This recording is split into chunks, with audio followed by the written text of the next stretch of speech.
Okay, so now we're going to look at the My List page in VoterTrove. And so there's a lot of information that's made available here. Every list that you've created in the platform is available and archived in this section. And there's a lot of data that we display with it. So to start, obviously, you have your date, and it's sorted default, by date, most recent, coming first. You've got your name of your list, and you can also filter lists here. So if I wanted to filter all them, whatever's got Malloy in it, I can do that, and then I get all of those, and I can clear that there. So each type of list is going to have different options and different icons available in this section. So every list with a PDF icon is going to be either a call list or a walk list. And basically, clicking on that link is going to download a zip file of all the PDFs with the targeted universe for that specific call or walk list. The Excel-looking icon is actually a CSV file that you can download, and this is available for every list. So from a raw file to a phone bank, call list, walk list, whatever, you always have access to that CSV at any time. The ones with the pencil icon, again, related to call and walk list, is what you would click to start entering results from a hard copy or from making your own calls as an administrator. So you click the pencil icon, and it's going to bring you to your list right here, so you can start entering in your results. So I'll pop back into my lists and go on here. This number, unique voters on your list. This is obviously unique households, unique phone numbers. Pretty straightforward. Here you can actually choose your filter by user who pulled that list. So you got a couple in here, but you can pull them that way. You can filter by type of list. So if I just want to see all my robopolls, I can do that, or all my call lists, I can do that, and then I can reset it there.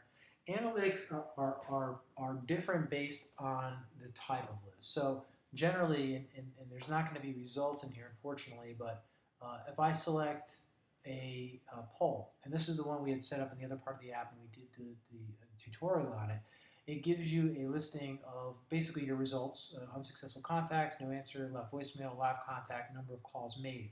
And you also get a link, displayed your results here real time. So you can check back in and just check on the results, and they come in pretty quick.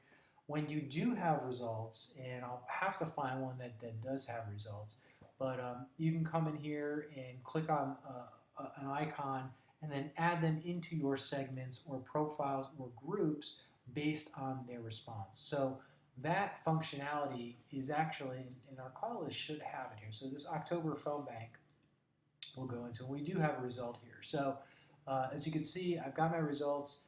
Education was the answer of this individual. Now, if I want to add that person to a profile, if I have an education one, which I do think I do.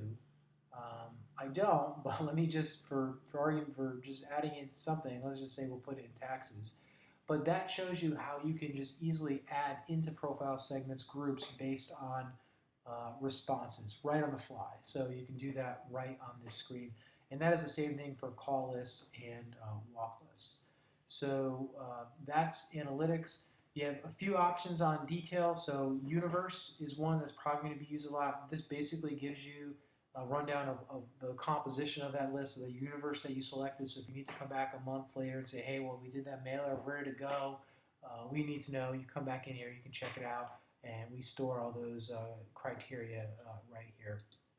These two links here are ways you can go back in and edit your list. So for format, if I hadn't sent this out yet, and now I decide, well, I don't want to send the Connecticut Auto Poll, I actually want to send the TX Auto Poll to that specific list, I can do that. I can change that option there and then go back in to my list. Distribution, same thing. So this one actually hasn't been sent yet. So you can create a list, target it, add your content, but say you don't know when you want to send it, you just want to set it up. This would appear because this has not been sent. So now I can actually come back and say, well, now I'm ready to run this list. I can click run, and I've got my same options for call later, scheduling, and all that kind of stuff. So that is pretty much it for my list, but and they're all and deleting a list. And obviously, If you delete a list, we tell you you want to, are you sure you really want to do this? Because all the history related to that is going to be deleted. Actual voter records will not be deleted, but the list, you're typically not going to want to delete your list that have data in it. So that is your My List page.